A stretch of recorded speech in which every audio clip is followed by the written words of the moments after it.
ప్రజలు వాళ్ళ mobile phone screen మీద ఏ వీడియో ఎక్కువసేపు కనిపిస్తుందో ఆ పార్టీ ఇమేజ్ ప్రజలలో నిలబడుతుంది. ఏపీలో ఎన్నికలు పూర్తయి ప్రభుత్వంలో మార్పు కూడా వచ్చింది. కానీ ఒక మార్పు మాత్రం అలాగే ఉంది. అదే మీడియా వార్. ఇది అధికారానికి సంబంధించింది కాదు. ఇది అభిప్రాయాన్ని, ప్రజా దృష్టిని ఆకర్షించడానికి ఉంది. ఈ రోజు అధికారంలో టీడీపీ, జనసేన కూటమి ఉండొచ్చు.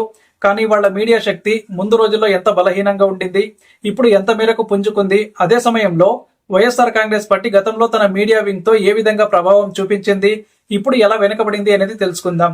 2014లో అప్పట్లో చంద్రబాబు అధికారంలోకి వచ్చినప్పుడు ఆయనకు ఈనాడు, ఆంధ్రజ్యోతి లాంటి పత్రికలు ఓ మద్దతుగా కనిపించేవి.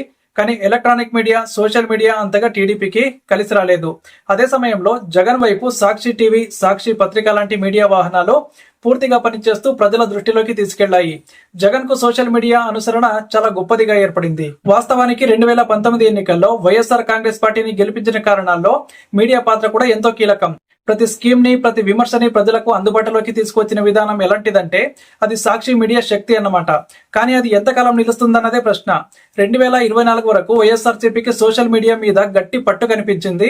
వైనాట్ 175 వంటి అగ్రెసివ్ హ్యాష్ ట్యాగ్స్ కానీ, ప్రతిరోజు మంత్రులు, ఎమ్మెల్యేలు చేసిన వీడియోలు వైరల్ అవ్వటం, అలాగే ఫేస్బుక్, యూట్యూబ్, ట్విట్టర్లలో వందల ఖాతాల ద్వారా జరుగుతున్న ప్రచారం, ఇవన్నీ కూడా ఒక విధంగా టీడీపీని వెనక్కి నెట్టాయి. కానీ ఇప్పుడు పరిస్థితి పూర్తిగా మారిపోయింది. జూన్ 2024లో చంద్రబాబు తిరిగి సీఎం అయ్యారు. పవన్ కళ్యాణ్ మొదటిసారిగా ఉప ముఖ్యమంత్రి అయ్యారు. ఈ రెండు పరిణామాల తర్వాత అధికార పక్షంగా మారిన టీడీపీ, జనసేన కూటమి మీడియా ప్రమేయం మళ్లీ ఊపందుకుంది. ఇప్పుడు ఒక్క సాక్షి టీవీ తప్ప మిగిలిన ప్రైవేట్ ఛానల్స్ అన్ని కూడా ప్రత్యక్షంగా కానీ, పరోక్షంగా కానీ కొత్త ప్రభుత్వానికి అనుకూలంగా తిరుగుతూ ఉన్నాయి. టీవీ9, ఎన్టీవీ, ఏబీ9, ఐన్యూస్ వంటి ఛానల్స్ ఇప్పటి నుండి కూడా చంద్రబాబును పునరాగమనంగా ప్రొజెక్టింగ్ చేస్తూ ఉన్నాయి. అదే సమయంలో జగన్ మాత్రం కాస్త మీడియాలో వెనుకబడినట్టు కనిపిస్తూ ఉన్నారు. ఇంకా ఒక ముఖ్యమైన మార్పు ఏంటంటే సోషల్ మీడియా. గతంలో వైఎస్ఆర్సీపీకి అత్యధికంగా ఉపయోగపడిన సోషల్ మీడియా ఇప్పుడు చంద్రబాబు, పవన్ అభిమానులతో నిండిపోతోంది. Instagram reels, Twitter trends, Facebook groups అన్నింటినీ జేఎస్పీ అండ్ టీడీపీ వాలంటీర్లు ఏ విధంగా పనిచేస్తూ ఉన్నారంటే 2023-24లో జగన్ అనుభవించిన రీచ్ ఇప్పుడు పూర్తిగా చంద్రబాబు గారి పక్షాన ఉంది. ఒక ఉదాహరణ చూస్తే జూన్ 12న చంద్రబాబు నాయుడు ముఖ్యమంత్రిగా ప్రమాణం స్వీకారం చేసిన రోజు సీఎం చంద్రబాబు నాయుడు అనే హ్యాష్ ట్యాగ్ ప్రపంచవ్యాప్తంగా ట్విట్టర్, అదే ఎక్స్ లో 1.2 మిలియన్ ఇంప్రెషన్స్ సొంతం చేసుకుంది. అదే సమయంలో వైఎస్ఆర్సీపీ వాళ్ళు ట్రెండ్ చేయాలనుకున్న వేర్ ఇస్ డెమోక్రసీ అనే హ్యాష్ ట్యాగ్ 10,000కు చేరింది. ఇది రీచ్ లో ఎంత పెద్ద గ్యాప్ వచ్చిందో చెప్పే ఒక ఉదాహరణ. ఇక రీల్స్ లోకి వస్తే జనసేన అభిమానులు ఇప్పుడు ప్రతి సభను 5 వీడియోలుగా కట్ చేసి లిప్సింక్, ఎడిట్, టైటిల్, ఆడియో మార్చి వైరల్ చేస్తారు. ఇవి మిలియన్లకు పైగా వ్యూస్ తెస్తున్నాయి.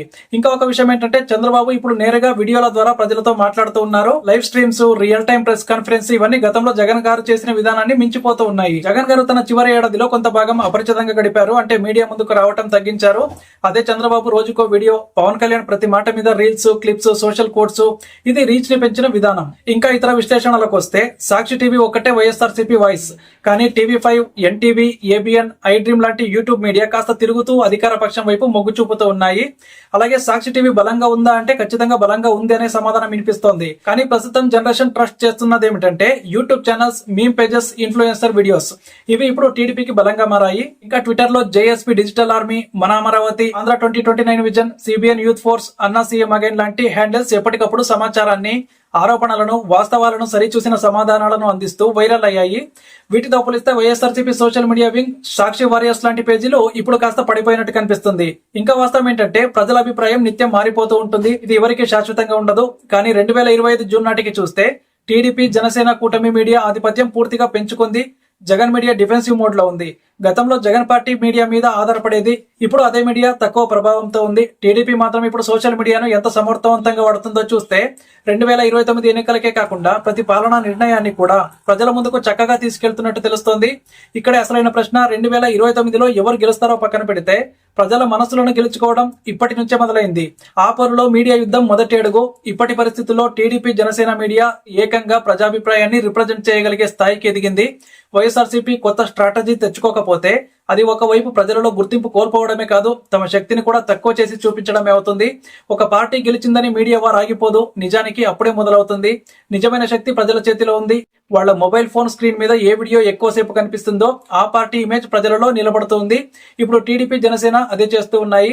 మీకేమనిపిస్తుంది? ఎవరి సోషల్ మీడియా స్ట్రాంగ్ గా ఉందో కామెంట్ చేయండి. అలాగే మన ఛానల్ ను సబ్స్క్రైబ్ చేసుకోండి.